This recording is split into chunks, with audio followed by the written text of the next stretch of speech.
Assalamualaikum warahmatullahi wabarakatuh. Halo semuanya, perkenalkan nama saya Fitri Fauziah. Saya mahasiswi jurusan Bimbingan Konseling Islam semester 3 di UIN Sultan Maulana Hasanuddin Banten. Saya membuat video pembelajaran ini untuk memenuhi tugas UTS mata kuliah Teknik Konseling yang diampu oleh dosen pengampu Bu Malang. Di video ini saya akan menjelaskan 3 teknik dalam proses konseling. Yang pertama ada teknik attending. Apa itu teknik attending?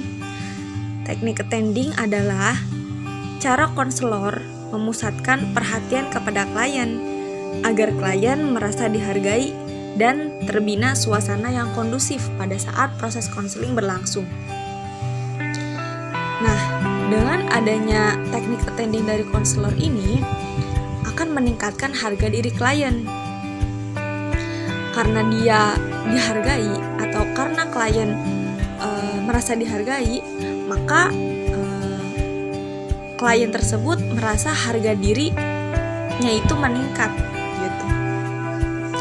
Dan dengan adanya teknik attending dari konselor ini dapat menciptakan suasana yang aman juga bagi klien. Karena klien merasa ada orang yang bisa dipercayai, teman untuk berbicara, dan merasa terlindungi secara emosional. Juga, teknik attending ini memberikan keyakinan pada klien bahwa konselor adalah tempat dia mudah untuk mencurahkan segala isi hati dan perasaannya. Teknik selanjutnya ada penafsiran. Apa itu penafsiran? Penafsiran adalah penjelasan tentang keadaan diri klien pada saat pertemuan pertama, pertemuan antara konselor dengan si klien. Pada dasarnya, setiap individu pasti memiliki penafsiran tersendiri terhadap individu lain. Contohnya seperti misal Sinta dengan Rian. Si Sinta dan Rian pada saat pertama kali bertemu, pastinya ada penafsiran tersendiri si Sinta ini terhadap si Rian. Misal ketika Sinta dan Rian pertama kali bertemu, Sinta memiliki penafsiran bahwa si Rian ini sepertinya orangnya angkuh atau kurang bisa bersosialisasi dengan teman-temannya. Tapi, apakah penafsiran si Sinta ini benar adanya bahwa Rian ini orangnya angkuh atau tidak bisa bersosialisasi dengan temannya? Kan belum tentu. Maka dari itu, untuk memastikannya, Sinta perlu bertanya kepada si Riannya. Sama halnya dengan konselor dengan konseli. Pada saat pertemuan pertama konselor dan konseli, biasanya konselor juga memiliki penafsiran tersendiri terhadap konselinya ketika pertama kali bertemu. Misal, si konselor memiliki penafsiran terhadap konselinya ini bahwa kelihatannya si konseli ini anaknya cuek atau anaknya tidak peduli dengan apapun yang ada di sekitarnya, terlalu cuek. Tapi apakah benar atau tidak si konseli ini anaknya cuek? Nah, bagaimana cara konselor ini memastikan benar atau tidaknya si konseli ini anak yang cuek atau anak yang tidak peduli dengan apapun yang ada di sekitarnya? Dengan cara konselor bertanya kepada si konseli, tapi diawali dengan kata-kata seperti tampaknya, kayaknya, atau sepertinya. Contoh, sepertinya kamu anaknya jutek ya, kayak gitu. Atau tampaknya kamu jutek ya orangnya, kayak gitu. Jadi biar memastikan nih apakah si konseli ini emang benar anaknya jutek, cuek, atau enggak, kayak gitu. Tapi kalau misalnya si konselor langsung bilang kamu jutek ya orangnya, kayak gitu, itu kan namanya bukan bertanya atau bukan memastikan atau bukan mengkonfirmasi atau mengklarifikasi, tapi itu namanya menuduh gitu kan. Ya, kamu tuh anaknya jutek ya, kayak gitu. Itu kan lebih ke nuduh gitu.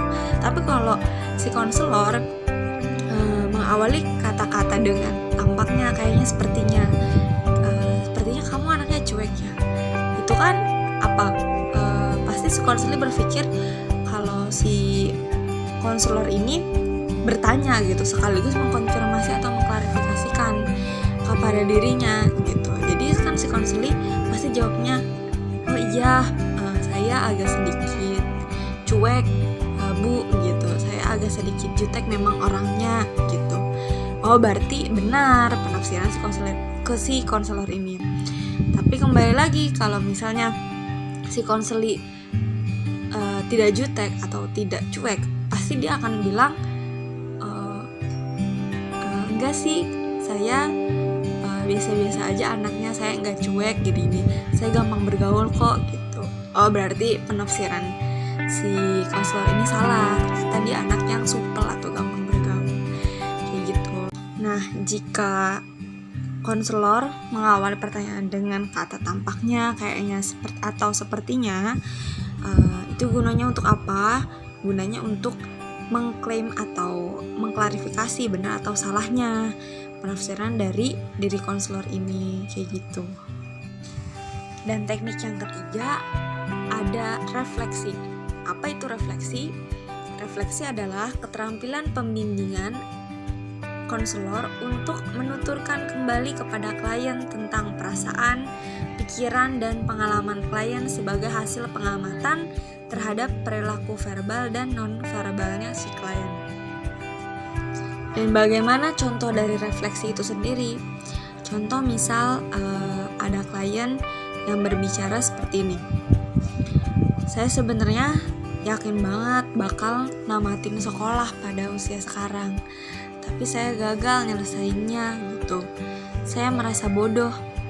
Nah, tugas si konselor di sini adalah merefleksikan ucapan dan perasaan atau memantulkan kembali kepada si klien atas apa yang dia ungkapkan dan apa yang dia ucapkan. Contoh, konselor harus bilang seperti ini.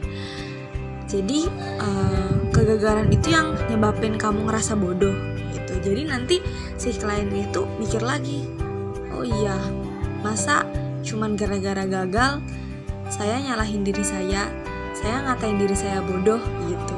Jadi kayak kepantul sendiri gitu si kliennya pas si konselor bilang kayak gitu. Oke teman-teman, itu tadi adalah penjelasan dari 3 teknik dalam proses konseling. Mudah-mudahan penjelasan saya tadi dapat berguna dan bermanfaat buat teman-teman semua ya.